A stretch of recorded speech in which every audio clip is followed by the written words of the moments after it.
Hello guys, welcome to our channel. आज हम class 11th की केमिस्ट्री का chapter number 2 structure of the atom का प्रॉब्लम नंबर 2.1 करने जा रहे हैं।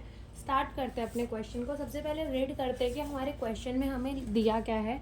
तो क्वेश्चन में हमें क्या कहा गया है? क्वेश्चन में हमें कहा गया है calculate the number of the proton, neutron and electron in the 8035 BR। ठीक है, तो ये हमें क्वेश्चन दिया है। हमें क्वेश्चन के अंदर क्या बोला है?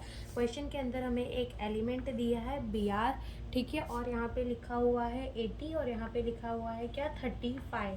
ठीक है, तो हमें इसके अंदर number of the proton, neutron and electron को पता लगाना है। तो देखो, मान लो कि हमारा यहाँ पर कोई भी एलिमेंट है x, ठीक है, कोई भी एलिमेंट है x, ठीक है। तो एलिमेंट के यहाँ पर क्या लिखा जाता है z, और एलिमेंट के ऊपर क्या लिखा जाता है a, और ये z क्या होता है? इस z को कहा जाता है एटॉमिक नंबर। क्या कहा जाता है? एटॉमिक नंबर, ठीक है। और इस a को क्या कहा जाता है? इस a को कहा जाता है मास नंबर, ठीक है। तो एटॉमिक नंबर का मतलब क्या होता है कि हमारे एलिमेंट के अंदर नंबर ऑफ द प्रोटॉन कितने हैं। एटॉमिक नंबर का मतलब क्या होता है कि नंबर ऑफ द प्रोटॉन कितने हैं, ठीक है। और मास नंबर का मतलब क्या होता है कि number of proton plus number of the neutron कितने हैं हमारे एलिमेंट के अंदर, ठीक है। Number of the proton plus number of the neutron कितने हैं वो कौन बताता है? हमें मास नंबर बताता है। अब इतनी हिंट से तो ये वाला क्वेश्चन जो है वो एकदम आराम से हो जाना चाहिए। जैसे कि हमें क्या गिवन है? BR गिवन है, तो यहाँ पर ये क्या गिवन है? इसका एटॉमिक नंबर, और यहाँ पर ये क्या गिवन है? इसका मास नंबर।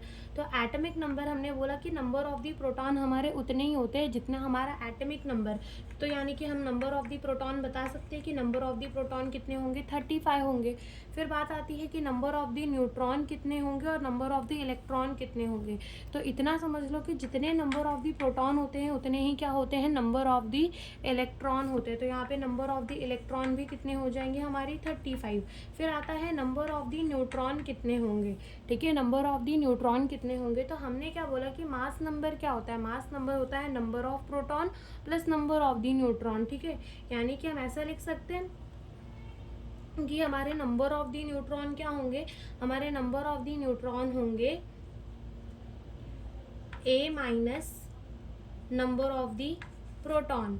a कितना है हमारा? मास नंबर कितना है हमारा यहाँ पर? 80, और नंबर ऑफ द प्रोटॉन कितने हैं? 35। तो यहाँ पे हमारा आंसर कितना आ जाएगा? 45। यानी कि नंबर ऑफ द न्यूट्रॉन जो है वो कितने हैं हमारे इस एलिमेंट के अंदर? 45 न्यूट्रॉन है। तो समझ में आया? यहाँ पर हमारा ये क्वेश्चन कंप्लीट होता है। Thank you for watching the video.